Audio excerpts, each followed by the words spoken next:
ईसा ने उन्हें यह उत्तर दिया, मेरा पिता अब तक काम कर रहा है और मैं भी काम कर रहा हूं। अब यहूदियों का उन्हें मार डालने का निश्चय और भी दृढ़ हो गया, क्योंकि वे न केवल विश्राम दिवस का नियम तोड़ते थे, बल्कि ईश्वर को अपना निजी पिता कहकर ईश्वर के बराबर होने का दावा करते थे।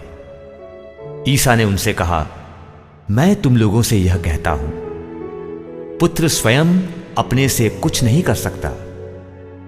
वह केवल वही कर सकता है जो पिता को करते देखता है। जो कुछ पिता करता है वह पुत्र भी करता है, क्योंकि पिता पुत्र को प्यार करता है और वह स्वयं जो कुछ करता है उसे पुत्र को दिखाता है। वह उसे और महान कार्य दिखाएगा, जिन्हें देखकर तुम लोग अचंभे में पड़ जाओगे। जिस तरह पिता मृतकों को उठाता और जिलाता है, उसी तरह पुत्र भी जिसे चाहता उसे जीवन प्रदान करता है।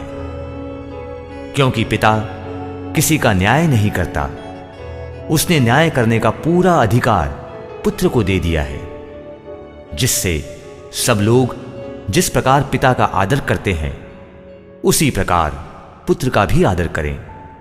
जो पुत्र का आदर नहीं करता वह पिता का, जिसने पुत्र को भेजा, आदर नहीं करता।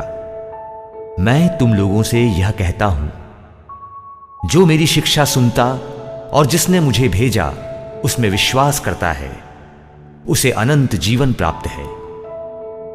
वह दोषी नहीं ठहराया जाएगा, वह तो मृत्यु को पार कर जीवन में प्रवेश कर चुका है। मैं तुम लोगों से यह कहता हूं, वह समय आ रहा है, आ ही गया है, जब मृतक ईश्वर के पुत्र की वाणी सुनेंगे, और जो सुनेंगे उन्हें जीवन प्राप्त होगा। जिस तरह पिता स्वयं जीवन का स्रोत है, उसी तरह उसने पुत्र को भी जीवन का स्रोत बना दिया और उसे न्याय करने का भी अधिकार दिया है, क्योंकि वह मानव पुत्र है। इस पर आश्चर्य न करो, वह समय आ रहा है जब वे सब जो कब्रों में है उसकी वाणी सुनकर निकल आएंगे।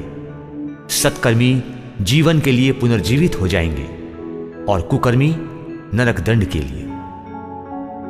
मैं स्वयं अपने से कुछ भी नहीं कर सकता, मैं जो सुनता उसी के अनुसार निर्णय देता हूं, और मेरा निर्णय न्याय संगत है, क्योंकि मैं अपनी इच्छा नहीं बल्कि जिसने मुझे भेजा उसकी इच्छा पूरी करना चाहता हूं।